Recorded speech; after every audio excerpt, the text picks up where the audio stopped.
NextLevelMetaMAN here, and I still didn't think of that intro. But today we're going to be talking about the State of Yugioh and why right now kind of sucks. I mean, you can see it everywhere in YouTube videos and Facebook groups and whatever the case may be. No one's talking about Yu-Gi-Oh right now. They're all talking about Yu-Gi-Oh in the future.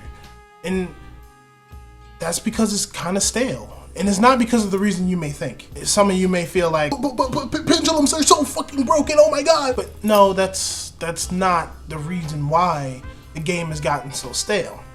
Everyone knows right now that we're in the 2 best deck format. Except for that weird little second where Burning Abyss was like amazing, but judging on the new tournament results after Cherry Blossom, yeah, Burning Abyss is fucking hurting. But moving on. Yu-Gi-Oh seems to be in a really weird state right now. It seems to be in a state of transition. And we've all been through this state of transition throughout the years when Synchros got released, when XYZs got released. But for this is something completely different.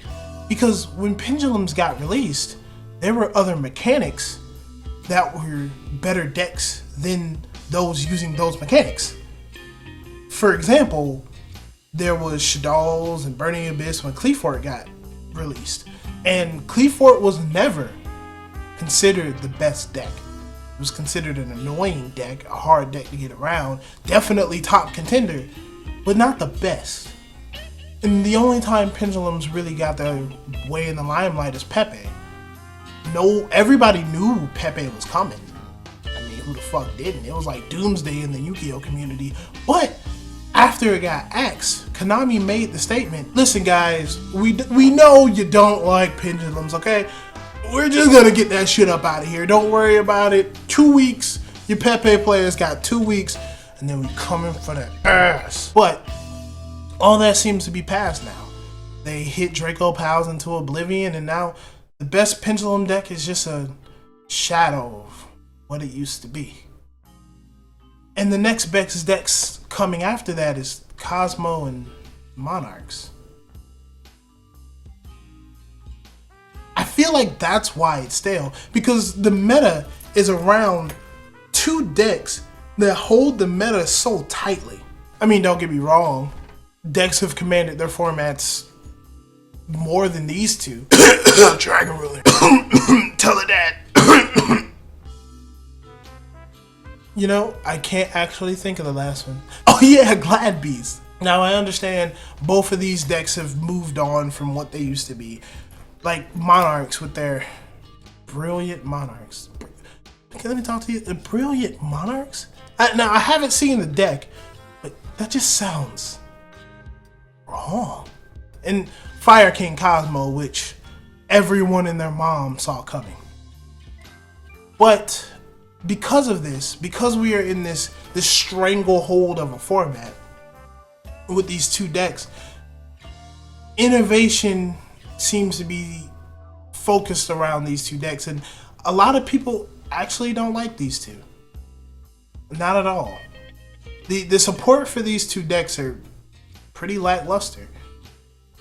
Every single format that I could remember in the past, there were fans, legitimate fans of the top deck.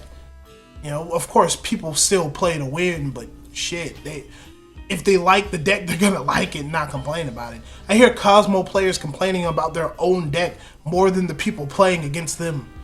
It says something. And Monarch players are too worried about bricking to actually talk about anything.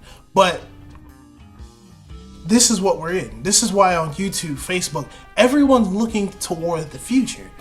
It seems like Yu-Gi-Oh, like I said before, is in this transitional period where it seems like all the old stuff is getting pushed out and the new stuff is coming in. But this is something that we've expected to already happen with the pendulum mechanic. And the only time the pendulum mechanic was on top was Pepe. And that honestly wasn't long. Every archetype that they've made after Cosmo and Monarchs don't equal up to the power of Cosmo or Monarch. You can see it all over the place. Blue Eyes may be a contender only because Their boss monsters also can't be targeted, and they're technically stronger. But Cosmo's a ton times more consistent and have a tons more plays. And, you know, they gypped us DDD players because, oh, we don't want to have DDDs released. We're going to release Blue Eyes instead. We're going to follow the hype train. I would love to play DDD right now. Something's going to happen with Cosmo and Monarchs for the game to move forward. And with that last ban list not hitting either, we're stuck in limbo.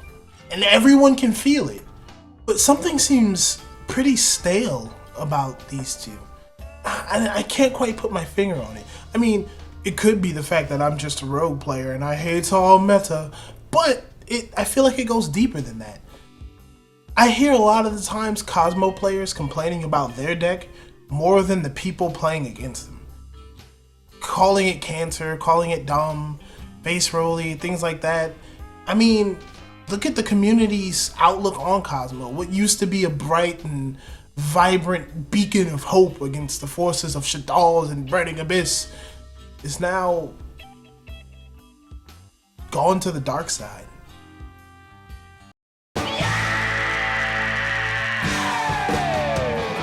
And don't get me wrong, I'm pretty sure there's tons of people that like Monarchs and Cosmo and Cancer. Yeah. But it feels like Yu-Gi-Oh's in a really transitional state right now. You see it all over the place with YouTube channels, Facebook, the random hobo that hangs out outside your locals.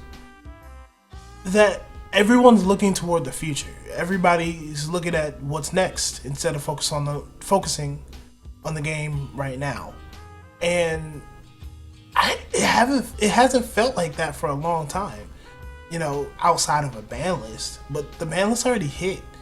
People are more focused on Blue Eyes. People are more focused on Dark Magician, DDDs, random decks that may be good in the future.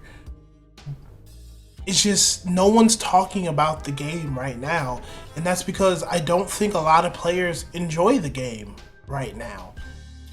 Your Burning Abyss players, they got pushed right back into the dirt with the recent tournament results.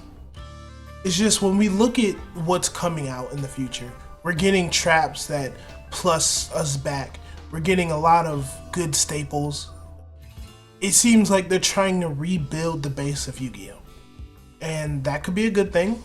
I'm not a hater on new stuff, but it's to take note of. Something's going to happen to Cosmo and Monarchs because any archetype that they've released after the fact just isn't as good. And I think it really would have been better if they hit Cosmo and Monarchs as even somewhat as hard as they hit Draco Pals. Because to be honest, if Cosmo and Monarchs are staying as strong as they are, I'd rather have Draco Pals in the mix. No matter how much I dislike pendulums. Or I can be on a whole bunch of bullshit and Jeff Jones tops with another deck that no one thought was good. Who knows? I'd like to thank y'all for watching. Appreciate the time. Tell me what you think in the comments, alright? Peace.